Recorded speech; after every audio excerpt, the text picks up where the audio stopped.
bahwa kita meyakini qul huwallahu ahad, esa tunggal tak berbilang, Allahu samad, meminta hanya kepada dia saja, tak boleh minta kepada yang lain. Lam yalid, dia tidak beranak, walam yulad, dia tidak diperanakkan. Dipejam mata nampak bayang-bayang hitam, kuning, hijau, terlintas macam-macam gambar, itukah dia? Ma khatara bibalik fallahu laisa kadzalik. Apa yang terlintas di pikiranmu maka itu bukanlah Tuhan.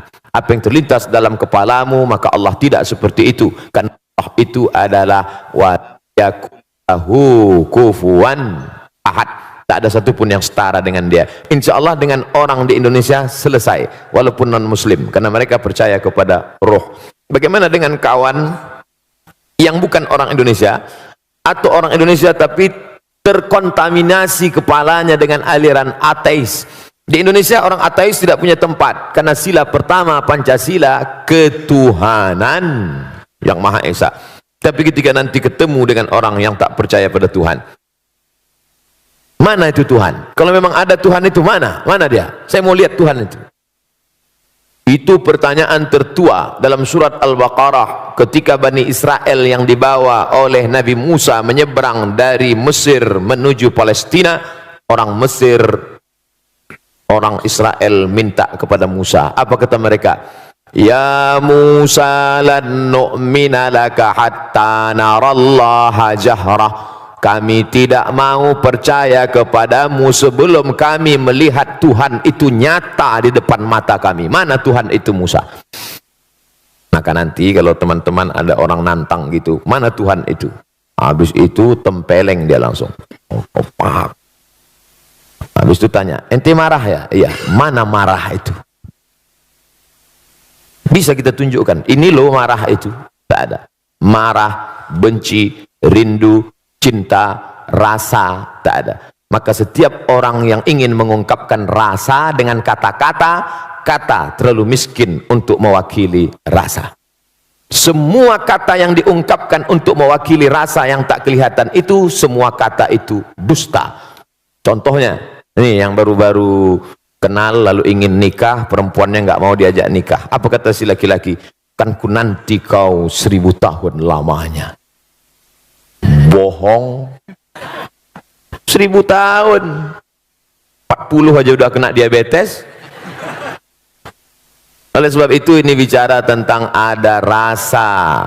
Ketika Imam Abu Hanifah, namanya Nu'man bin Thabit, nama populernya Imam Hanafi, bertemu dengan ateis yang tak bertuhan.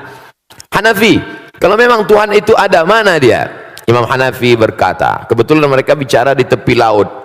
Engkau pergi ke tengah laut naik kapal kayu, sampai di tengah laut terombang-ambing, dipukul ombak, dihempas gelombang, kakimu tidak injak ke bawah, tanganmu tidak menggapai apa-apa, tepian tidak kelihatan, dan engkau hanya berpegang pada satu kayu pecahan kapal. Apakah dalam hatimu ada merasa di sana ada kekuatan yang maha besar? Ya, itulah Allah. Hanya saja kau tak tahu siapa namanya. Datang Muhammad SAW mengasih tahu bahwa nama dia. Siapa dia? Allahu la ilaha illa huwal hayyul qayyum. Apakah dia mengantuk kalau tidur malam? La ta'khudhuhu sinatun wala naum. Apa harta punya dia? Tuhan itu kaya. Lahu ma fis samawati wa ma fil ard. Selain daripada dia ada yang bisa ngasih pertolongan? Man dzalladzi yashfa'u indahu illa biiznih. Tahu tak dia apa yang ada terbersit dalam hati saya? Ya'lamu ma baina aydihim wa ma khalfahum wa la yuhituna bi syai'in min ilmihi illa bima syaa'. Bagaimana kekuasaan dia? Apakah dari Sabang sampai Merauke? Wasi'a kursiyyuhus samawati wal ard. Sulitkah dia mengatur berapa tetes hujan yang jatuh di sana? Berapa buah yang matang di sana? Berapa anak ikan, cacing-cacing tanah di dalam sana? Man dzalladzi yashfa'u illa bi'idznihi ya'lamu ma baina aydihim wa ma khalfahum wa la ya'uduhu hifdzuhuma wa la ya'uduhu hifdzuhuma. Tak ada berat bagi dia untuk menjaga langit dan bumi. Wa la ya'uduhu hifdzuhuma wa huwal 'aliyyul 'azim. Ketuhanan yang Maha Esa artinya negara ini karena multi agama, ada Kristen, ada Katolik, ada begini, maka yang dinaikkan itu jangan teks salah satu agama, tetapi nilai universal dari seluruh agama ini kemas di dalam ideologi negara Republik Indonesia.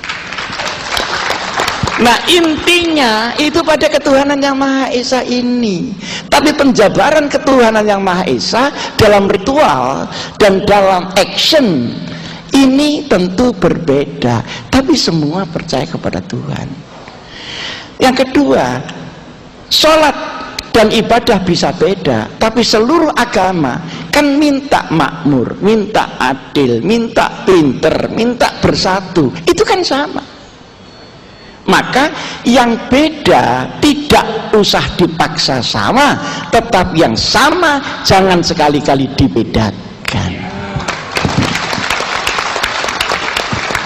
Maka rumusannya menjadi ketuhanan yang Maha Esa, tapi tidak sekuler. Artinya agama-agama ini dilindungi. Ada orang merusak gereja, jangan dibiarkan, ada pidananya. Ada orang menginjak Quran, ada pidananya. Artinya negara tidak acuh tak acuh, tapi tidak mengatur kepada ritual agama. Ini kan luar biasa, Pak. Lah anehnya orang luar biasa itu, orang Indonesia ini yang luar biasa dibuang diganti yang ecek-ecek. Tahu bahwa negara kita ini negara Pancasila. Pancasila yang pertama ketuhanan, bukan Tuhan, tapi ketuhanan. Yang berketuhanan itu manusianya, manusia yang berketuhanan. Ketuhanan itu bisa mempersatukan semua agama karena seginya 5. Berapa seginya? 5. Pancasila itu ketuhanan yang Maha Esa kan bintang. Segi apa? 5. Segi 5 itu dalam agama Islam yang harus dihormati. 1, segi jiwa. Jadi harus manusia itu sama-sama menjaga jiwa. Mulai paten ojo, walau berbeda agama. Jadi jiwa. Nomor 2 akal. Jadi pendidik. Dan sampai akal ini tidak digunakan. Nomor 3 keturunan. Keturunan itu anak. Anak itu harus dihasilkan dari perkawinan. Kawin itu menurut agama masing-masing. Jadi orang Kristiani di gereja, orang Islam di apa? Di masjid yang baik. Seterusnya kayak begitu. Harus menjaga hak milik. Jangan ada riswah, jangan ada itu, jangan ada ini. Ini kembali kepada hak milik dijaga. 4. Kelima, menjunjung martabat kemanusiaan. Jadi 5 ini. Oleh karena bintang itu apa? Segi apa? 5. Jadi hubungan ini 5 ini. Kalau sudah kawin kau menurut agamamu, itu sudah baik. Kalau ente sudah menghormati, baik. Jadi 5. Antara manusia dengan Tuhan jangan dibicarakan, masing-masing agama berbeda. Jadi jangan sampai membicarakan yang benar, ya lam yalid walam yulad walam yakun lahu kufuwan ahad. Ya lakum dinukum waliyadin. Insya Allah ini. Dan kalau ini terus, pasti Islam itu semakin tambah besar. Coba saja setelah bangsa kita ini insaf, masjid-masjid tambah sedikit tambah banyak, tambah banyak. Jadi harus dijaga mengenai kelestarian. 1, ketuhanan yang Maha Esa mempunyai segi yang berapa? Segi apa? 5. masalah hubungan manusia dengan Tuhan menurut agama masing-masing. Jangan sampai mencampuri urusan agama yang lain. Berdampingan dengan isu soal ketuhanan yang Maha Esa, pemanaan yang sejujurnya tidak enak didengar, tidak enak di hati. Ada yang juga viral bahwa orang itu yang penting kelakuannya baik, akhlaknya baik, agama apapun akan diterima oleh Allah SWT. Ini lebih parah, ini lebih parah, karena jelas berlawanan dengan Al-Quran. Andai kata sadar dan sengaja bisa murtad. Banyak kok ayatnya, banyak, bahwa yang diterima oleh Allah Subhanahu wa Ta'ala amalnya hanyalah yang bertauhid, yang tidak musyrik. Tauhid itu apa sih? Mengakui tidak ada Tuhan selain Allah Subhanahu wa Ta'ala. La ilaha illallah, itu tauhid. Selain itu bukan tauhid. Ada Tuhan Allah tapi ada cabangnya, oh tidak bisa, bukan tauhid. Sekali lagi, tetaplah kita menghargai agama yang berbeda dengan kita. Kita hargai, tidak usah kita nyek, tidak usah kita lokne, tidak. Tapi jangan sampai merasa bahwa sama-sama benar, itu tidak bisa. Rasulullah SAW berjuang 23 tahun sampai berkali-kali perang dalam rangka menegakkan tauhid. Lah nek padha ae lha apa repot-repot? Dakwah, hijrah, perang. Enggak. Agama pasti berbeda. Soal merasa selamat semua silahkan, merasa benar semua silahkan, tapi umat Islam harus hanya merasa yang benar Islam, yang selamat Islam, tanpa ngelok nih, tanpa menjelekkan, tanpa mencela agama lain. Cobalah penjenengan nanti buka satu saja ayat yang saya ingatkan supaya penjenengan juga ikut merasakan. Surat At-Taubah ayat 17, A'udzubillahi minasyaitonirrajim. Ma kana lil musyrikina ay ya'muru masajidallahi syahidina ala anfusihim bil kufr. Ulaika habitat a'maluhum wa finnari hum khalidun. Orang musyrik itu tidak berhak menjadi takmir masjid. Zaman dulu kan di Masjidil Haram itu takmirnya orang-orang musyrik. Syahidina ala anfusihim bil kufr, sementara mereka menyaksikan, mengakui kekafiran dalam hati mereka, tidak mengakui keesaan Allah SWT, tidak mengakui keesaan Tuhan. Sekali lagi, kalau esa Tuhan, maka kita konteksnya adalah hanyalah Allah SWT. Jadi penjelasan nggak apa-apa, Tuhan yang Maha Esa itu nggak apa-apa, karena itu pasti Allah SWT.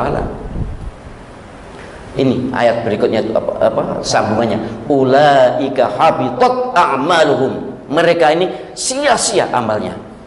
Wa finnarihum khalidun, di neraka mereka kekal. Na'udzubillah min dzalik. Ini ayat pasti sharih jelas bahwa amal sebanyak apapun, amal sebaik apapun, kalau imannya salah, kalau tidak bertauhid, sia-sia. Lah kok agama apapun diterima oleh Allah Subhanahu wa Ta'ala, lah itu sing gak enak. Subhanahu wa Ta'ala itu kalau diterima oleh Tuhannya, ya silakan. Tuhan mereka ya silakan, karena memang masing-masing merasa diterima, tidak apa-apa. Tapi kalau yang diterima oleh Allah Subhanahu wa Ta'ala, namanya Allah Subhanahu wa Ta'ala hanya Tuhannya orang Islam, maka harus bertauhid murni, tidak syirik. Sementara keyakinan kita sesuai dengan teori dan doktrin ajaran Islam, selain Islam itu ada Tuhan-Tuhan tambahan. Terserahlah, sekali lagi kita tidak, ini adalah sifatnya internal, bahwa kita sebagai muslim merasa yang benar hanya Islam, yang selamat hanya Islam.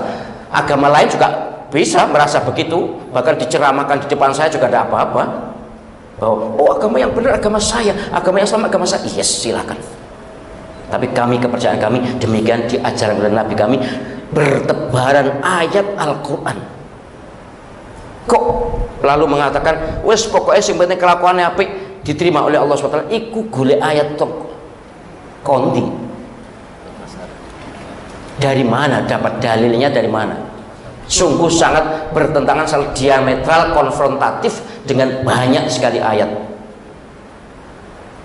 Harus disadari nanti kalau penjenengan mau mencatat nomor-nomor ayatnya, ada surat Al-Baqarah ayat 217, Ali Imran ayat 22, Al-Maidah ayat 53, bukan 51 ya.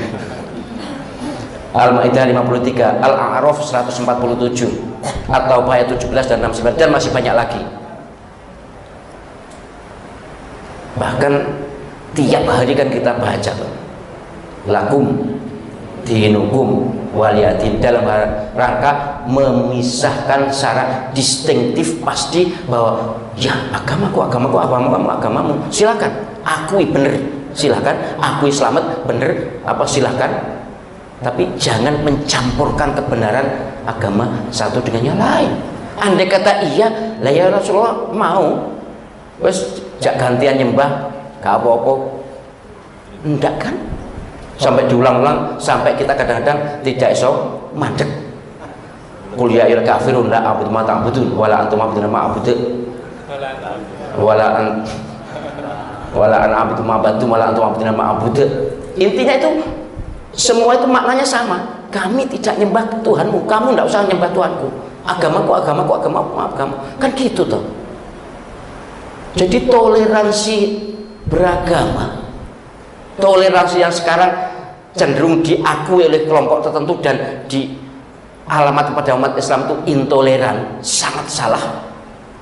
Bahwa Islam sangat toleran, mengajarkan sangat toleran dan tidak perlu menyalahkan agama lain, tapi jangan mengakui kebenaran agama lain sama dengan kebenaran agama kita. Nabi Muhammad SAW pasti marah, wong beliau memperjuangkan tauhid sampai berdarah-darah bertahun-tahun.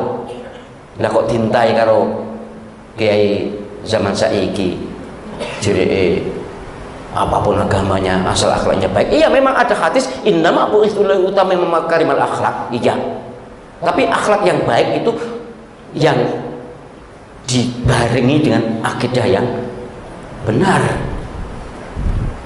Akhlak yang baik harus dibarengi, diiringi dengan akidah yang benar.